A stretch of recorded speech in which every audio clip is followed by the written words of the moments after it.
किस कौम को आप भ्रमित करना चाहते हैं? बार बार उस कौम को जिसने भारत की स्वतंत्रता की लड़ाई लड़ी है, उस कौम को जिसने 1857 में उन्होंने मंगल पांडे के साथ उन्होंने अपनी शहादत दी, आप उस कौम पर आप दाग लगाना चाहते हैं जिसमें लगभग 2 लाख उलेमा शहीद हुए। आप उस कौम पर दाग लगाना चाहते हैं जिन्होंने भारत छोड़ो आंदोलन में हमारा साथ दिया।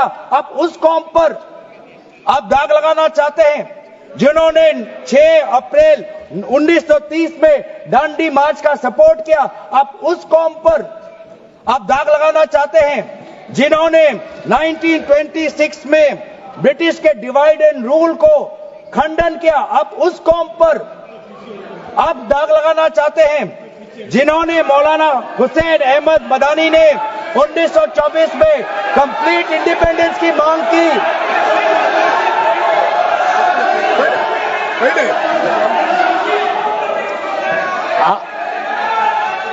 जब आप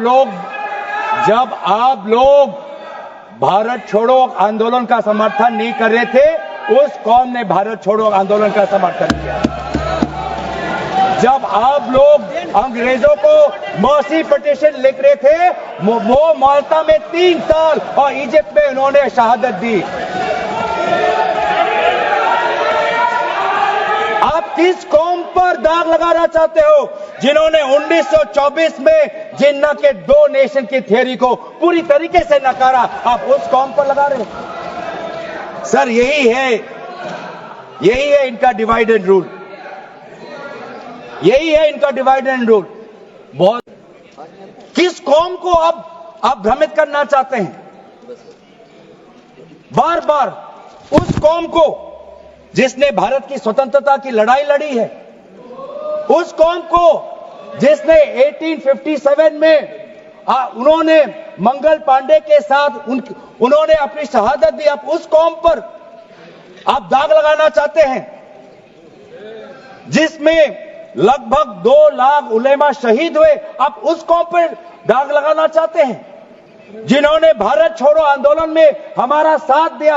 आप उस कौम पर आप दाग लगाना चाहते हैं जिन्होंने 6 अप्रैल 1930 में दांडी मार्च का सपोर्ट किया। आप उस कौम पर आप दाग लगाना चाहते हैं जिन्होंने 1926 में ब्रिटिश के डिवाइड एंड रूल को खंडन किया। आप उस कौम पर आप दाग लगाना चाहते हैं जिन्होंने मौलाना हुसैन अहमद मदानी ने 1924 में कंप्लीट इंडिपेंडेंस की मांग की।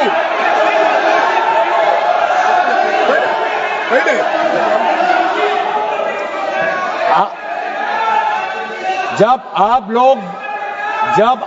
लोग भारत छोड़ो आंदोलन का समर्थन नहीं कर रहे थे, उस कौम ने भारत छोड़ो आंदोलन का समर्थन किया। जब आप लोग अंग्रेजों को मर्सी पिटीशन लिख रहे थे, वो माल्टा में 3 साल और इजिप्ट में उन्होंने शहादत दी। आप किस कौम पर दाग लगाना चाहते हो जिन्होंने 1924 में जिन्ना के 2 नेशन की थियरी को पूरी तरीके से नकारा? आप उस कौम पर लगा रहे हो। सर, यही है इनका डिवाइड एंड रूल। यही है इनका डिवाइड एंड रूल।